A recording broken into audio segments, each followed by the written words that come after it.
purely based on pain and pleasure, but in terms of like how meaningful it is, or whether we like we have other evaluative states of pain and pleasure, things like whether we endorse it, whether we think it's good. So you could do things with your life that you think are meaningful, even if you are yourself suffering, and then you could still think your life is worth living, and that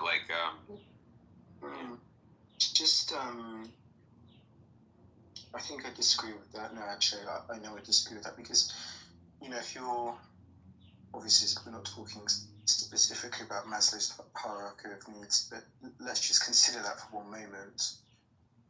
The things at the base of the pyramid, food, shelter, water, those things you need before you can even start thinking about, the upper echelons of, meaningfulness, self-actualization, so on and so forth.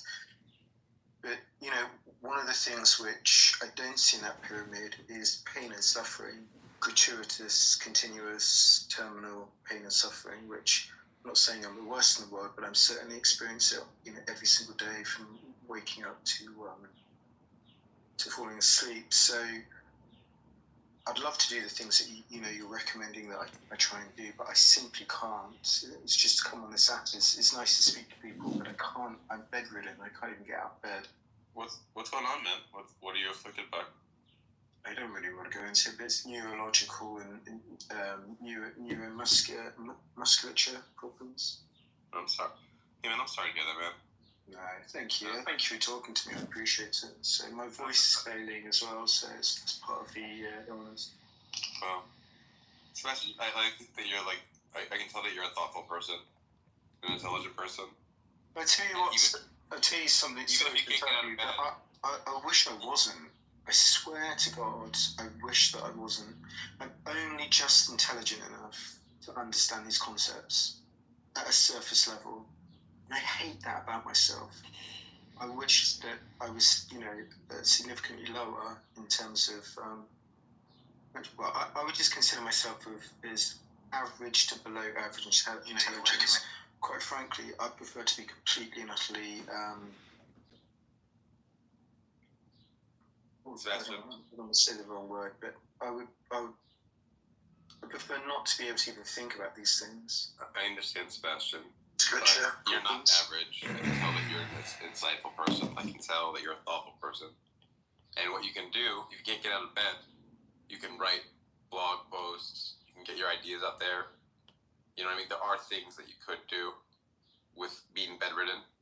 And the fact that you have a mind allows you to sort of you could just write about what it's like to have your issue, your affliction, and what things maybe help people find research on how to get help people learn about what it's like to have this so they know about it. Like, you can still do things even though you're in bed. And I think that right now, not only are you in pain, but you have a pessimistic attitude that you couldn't do anything. But it is true that you can do some things. And I know it doesn't feel that way, because when I've been most depressed, I also felt like I couldn't do anything. And I would sometimes get so depressed that I couldn't even feel like I could do really basic stuff. But it's just your depression talking to you. It really, a lot of it is just, I don't know. It's just depression is like a little demon in your ear. Part of what it does is it whispers, you can't do anything. And you should just remember that. That was beautiful. I see we got some new people on stage. HZ, would you like to say something to the title?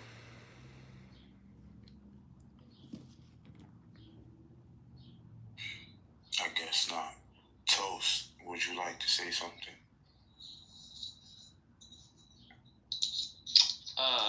No, not really. It's all good.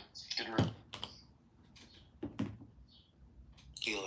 Ella, would you like to say something? Yeah, Elia. Yeah, I'm sorry. It's alright. Why can't people stop talking about God? I think because, most probably because it's the final frontier, probably. That's because, and I've noticed, being on Clubhouse for quite a while, that atheists would definitely